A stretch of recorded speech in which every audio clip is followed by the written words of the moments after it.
ప్రతి లేడీస్‌కి every month health అనేది బావుండదండి. ఆ 2 డేస్ కూడా చాలా నీరసమైపోతూ ఉంటారు. బ్లడ్ లాస్ అవుతుంటది. బ్యాక్ పెయిన్ వచ్చేస్తూ ఉంటది. ఈ మంత్ కూడా నాకు చాలా బ్యాక్ పెయిన్ వచ్చేసింది. అలా అని ఎవ్రీ మంత్ అలా ఉండదు. ఒక్కొక్క మంత్ బానే ఉంటది. అన్నీ చేసుకోగలను ఇంట్లో పనులు. కానీ ఒక్కొక్క మంత్ అసలు చాలా నీరసం వచ్చేస్తది. బ్యాక్ పెయిన్ ఎక్కువ వస్తూ ఉంటది. ఈ మంత్ కూడా అలాగే జరిగింది. మార్నింగ్ లేచి బ్రేక్‌ఫాస్ట్ అయితే ప్రిపేర్ చేశాను. ఊతప్పం చేశా. లంచ్‌కొచ్చేసరికైతే అస్సలు నాకు ఓపిక అనేది లేదు. చాలా నీరసం వచ్చేసింది. నించోలేని పరిస్థితి. బ్యాక్ పెయిన్ ఎక్కువగా వచ్చేస్తుంది. ఇంకా టైంకి మా ఆయన ఇంట్లోనే ఉన్నారు. ఆఫీస్ లేదు. లంచ్ అయితే ప్రిపేర్ చేస్తానులే రెస్ట్ తీసుకో అని చెప్పారు. ఎవ్రీ మంత్ కూడా ఇలా అర్థం చేసుకుంటారండి. ఒకవేళ ఆఫీస్ ఉన్నా సరే పెరుగన్నం తినేస్తారు. అడ్జస్ట్ అవుతారు గానీ ఎక్కువగా పనైతే నాకు పెట్టరనమాట. ఆ 2 డేస్ కూడాను. ఎవ్రీ మంత్ కూడా ఇలాగే ఉంటది మా ఇంట్లో. ఈ విషయంలో చాలా హ్యాపీ ఫీల్ అవుతాను.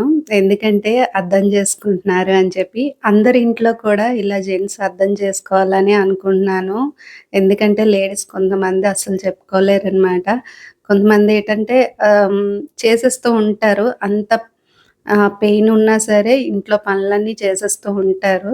కానీ ఆ 2 డేస్ మాత్రం కొంచెం సపోర్ట్ అయితే ఇవ్వండి. అది చాలా హ్యాపీ ఇస్తది మాకు ఆ 2 డేస్ కూడాను.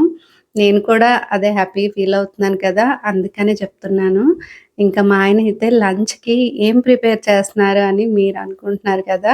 టమాటా పప్పయితే చేస్తున్నారండి. చాలా వచ్చింది టేస్ట్. 3 రకాల పప్పయితే వేశారు. శనగపప్పు, కందిపప్పు, పెసరపప్పు ఈ 3 రకాలైతే వేసి చేశారనమాట. నేనెప్పుడు పప్పు చేసినా పెసరపప్పు, కందిపప్పు కలిపి చేస్తాను. ఆ 2 కలిపి చేయమన్నాను. చేయమంటే మా ఆయన లేదు అందులో శనగపప్పు కూడా వేస్తాను. డిఫరెంట్‌గా ఉంటది. డిఫరెంట్‌గా చేయాలి కదా! అని జెప్పి చేశారనమాట. టేస్ట్ కూడా చాలా వచ్చిందండి.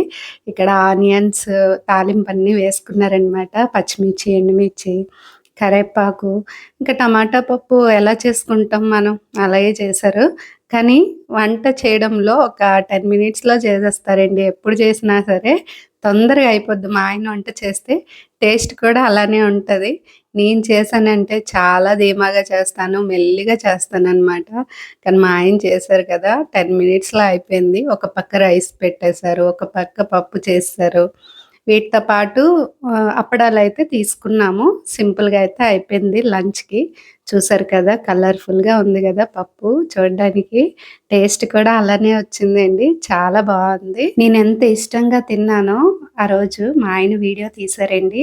అదేంటంటే అనుకోకుండా డిలీట్ అయిపోయింది.